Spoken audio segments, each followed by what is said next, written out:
In 2023, if you look at the car market, it is oversaturated by lookalike SUVs.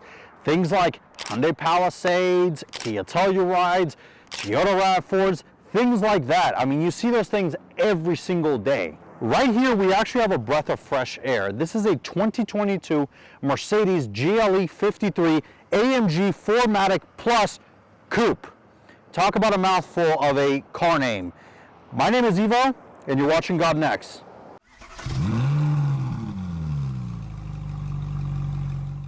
So when you look at something like this, it's different. I mean, you have the big Panamericana grille in the front, the big Mercedes logo, so you know what it is. Of course, the beautiful daytime running lights. This one is painted in Mercedes's Obsidian Black Metallic, which is an absolutely beautiful color. And of course, it looks different because it's a coupe styling. Now, because the car is styled to look like a coupe, you would think that you would have less headroom in the back of this than the regular GLE 53 SUV.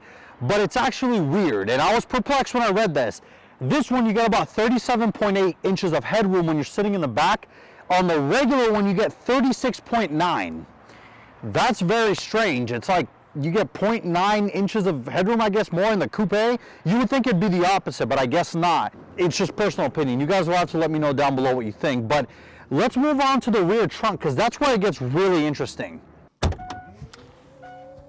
Now, most of these coupe-styled SUVs, doesn't matter if you have the Cayenne, the Urus, honestly, they all kind of look the same back here, and there's not too much space. I mean, you're honestly really buying it for the looks, let's be honest here. Now, this particular car, counting from the back seats to the rear, you have about 44.5 inches of space, which isn't too bad. I mean, you'll fill a couple of suitcases, your grocery shopping, golf bags, so it'll get it done.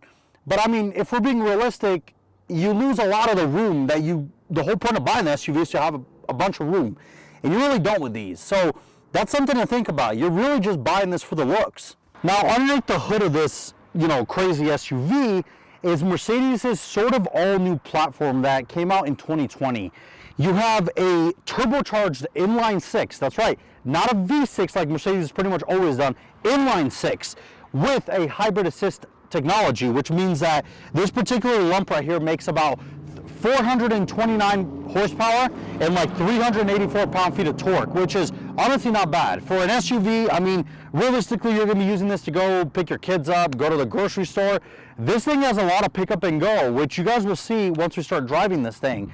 But it is a really, really good power plant, and of course it's paired to Mercedes's 9-speed speed shift transmission, which is really good. I mean, it's not as quick as the ZF8 speed in the BMWs and the Audis, but it does do what it's supposed to do. It's very comfortable, it's not jerky, and it drives very well. Of course, this car does have 4MATIC Plus, which means it's all-wheel drive, and the hybrid system does assist that aspect of, getting it a better launch and using it if you're going off-road. But let's kind of look at one of the biggest wow factors of this car, which is the interior. Mercedes really, really stepped up. Now, looking at the interior of the Mercedes GLE 53, Mercedes did a revision on this thing in 2020, and it is absolutely stunning. I mean, it would have to be, right, for $79,500. This is a really nice place to be. This car does have some upgrades over the regular car. As you'll see, it does have the regular black interior. I would have preferred something like maybe white, brown, or red. I just prefer a little bit more colorful interiors, but nonetheless, very nice seats with Alcantara. Of course, they are ventilated and heated, both front seats. This car does have the carbon fiber interior trim package. As you can see, there's carbon fiber on the dash, on the doors.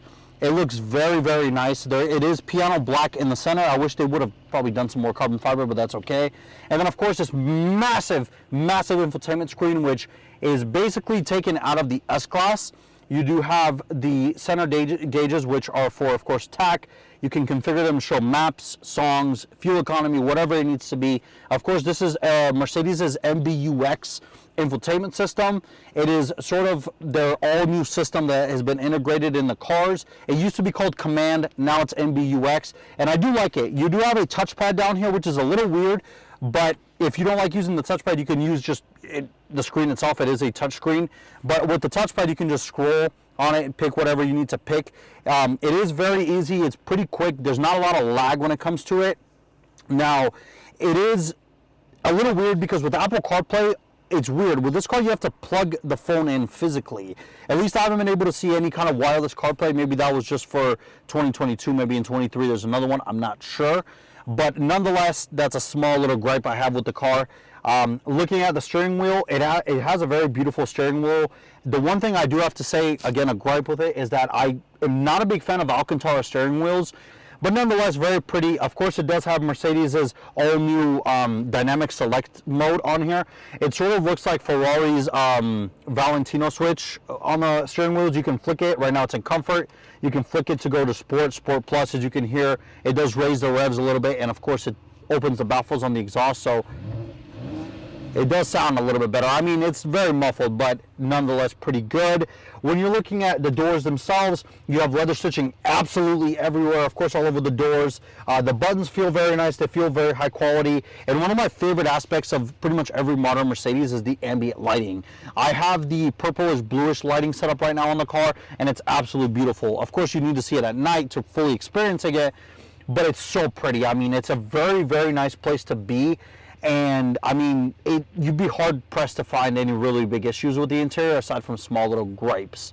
But let's move on to the back seat so you can see what the legroom and the headroom looks like back there. Now, sitting in the back of the GLC 53, I gotta say it's kind of cramped. It's a little weird back here. I have the seat set up in the way I like it, the way I would drive. Now, if you have a shorter driver, you have more legroom. I mean, I'm not like crammed in here. I have a decent amount of legroom. The one thing is though is the headroom's not the best. Now, I'm 6 feet tall, and getting in the car is probably the most difficult thing out of the whole experience. When you're sitting in, it's pretty good, but getting out of it because of the coupe styling, you kind of have to like duck your head a little bit more. And then my head is almost touching the roof. So that's something to consider. Maybe the regular SUV version of the GLE might be a little bit better. Now, Mercedes does say you can fit 5 people back here. If they're my size, I wouldn't say you could do it comfortably, but if you have kids, then you could probably do it. I don't know. It's a little weird. Like I said earlier, you're really buying this car for the looks. You're not really buying it, oh, because I need an SUV that's practical and all that. If that was the case, you'd probably just go buy a GLS or a Range Rover or something like that. But nonetheless, this is, I guess, a decent place to be if you're just using this to haul your kids around. It's pretty good. And then, of course, these seats do go down. If you push this, there's a button back here. If I can find the button, there we go.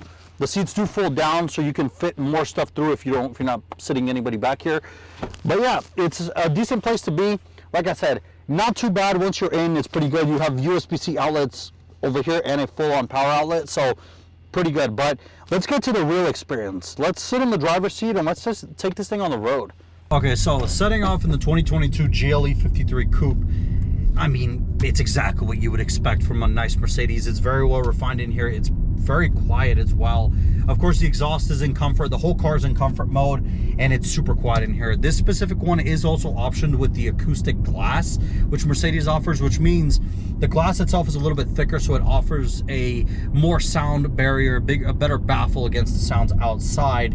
But it's super nice in here. I mean, it's very comfortable. I'm just cruising, you know, I had some nice music playing earlier. It's really, really just a nice place to be. And with it being an AMG model, all you have to do is flick this little switch down here, which I mentioned is sort of like Ferrari's Valentino switch. You just flick it over to Sport Plus, it opens the exhaust baffles, you put your right foot down, and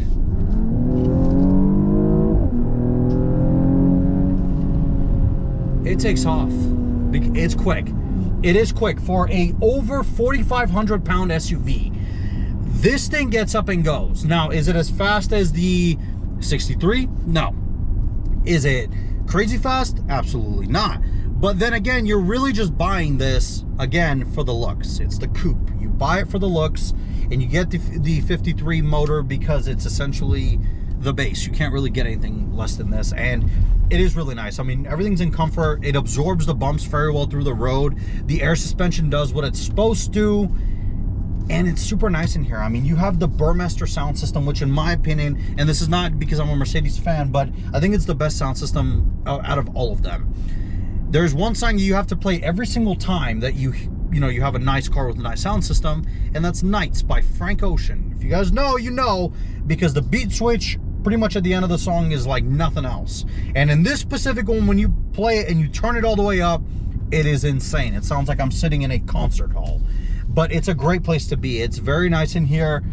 The car is, you know, it feels really good. It went into corners. You feel a little bit of the body roll when it's in comfort. When you put it in Sport Plus, it does stiffen the shocks, so it doesn't feel as much. You don't feel the bumps or in, you know, the corner or the G-forces as much. But I mean, at the end of the day, it's an SUV. You're not buying this to go set lap records at the Nürburgring. So very nice place to be. I mean, not much more I can say. It's really nice. And then of course with that inline-six power plant, sport mode, put my foot down.